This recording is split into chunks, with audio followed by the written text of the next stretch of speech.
Hello everyone, welcome to Tashu academy banking and law. आप सभी viewer का बहुत बहुत स्वागत है। ये वीडियो है यूनियन बैंक ऑफ इंडिया के मैनेजर लॉ का, जिसमें आप लोग थंबनेल पे देख रहे हैं टेंटेटिव एग्जाम डेट जो 17 मार्च को होना है। क्या यूबीआई ने ऑफिशियल रिलीज़ किया है? तो इसका आंसर है नहीं। यूबीआई ने अभी तक कोई अपनी एग्जाम डेट ऑफिशियल रिलीज़ नहीं किया है।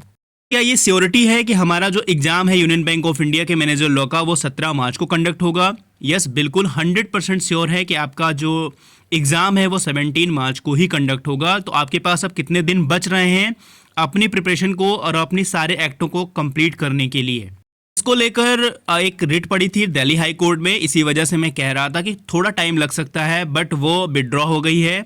एज क्राइटेरिया को लेकर इसमें एक रिट फाइल की गई थी कि इसमें 4 ईयर एक्सपीरियंस है तो 32 क्यों रखा गया है। में और भी सारे स्केल 2 के पोस्ट हैं जिनमें एक्सपीरियंस 1 ईयर या 3 ईयर 2 ईयर मांगा गया है, उनके 35 हैं। बट लॉ ऑफिसर में 35 एज नहीं रखा गया, 32 रखा गया है 4 ईयर एक्सपीरियंस होने के बाद भी। तो दिल्ली हाई कोर्ट ने ये कहा था मुझे कोई रूल वगैरह या कोई जजमेंट वगैरह मुझे दिखा दीजिए तो मैं अलाउ कर दूंगा, बट ऐसा कुछ मिल नहीं पाया।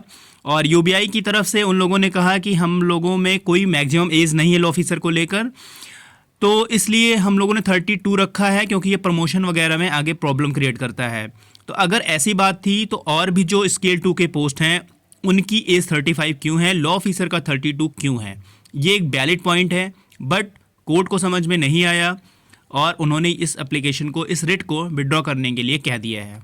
ये रिट जो थी वो विड्रॉ हो गई है, ठीक है। तो अब एग्ज़ाम डेट कंफर्म हो गया आपका 17 मार्च को होना ही होना। ऑफिशियल रिलीज़ नहीं हुआ है, मैं बार बार बोल रहा हूँ, बट 100% श्योर हो जाइए।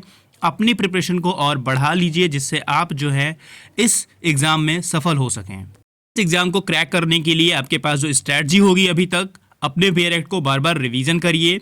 जो फर्स्ट टाइम देने जा रहे हैं वो स्टडी मटेरियल में पेड पीडीएफ और previous year question paper purchase कर सकते हैं, जिससे उनको क्वेश्चन का एक नेचर समझ में आ जाएगा कि कौन से एक्ट से किस तरह के प्रश्न पूछे गए हैं उनके एग्जाम में, और वो उस तरह से अपने एक्ट को गो थ्रू कर लेंगे।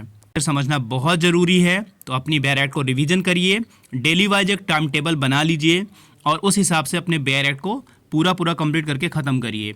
अगर आप यूनियन बैंक ऑफ इंडिया और सेंट्रल बैंक ऑफ इंडिया के मैनेजर लॉ का पेड पीडीएफ चाहते हैं, ठीक है, वो भी आप उपलब्ध हैं, तो आप मुझे व्हाट्सएप कर दीजिएगा अपना नाम और स्टेट का नाम लिखकर। और यूबीआई और सीबीआई का पेड पीडीएफ चाहिए तो वो भी अवेलेबल है, वो आप परचेज कर सकते हैं। तो इतने सारे मटेरियल हो गए हैं, प्लस आप बेयर एक्ट को अपने साथ रखिए, गो थ्रू करिए और काफ़ी अच्छा आपका एग्जाम होगा।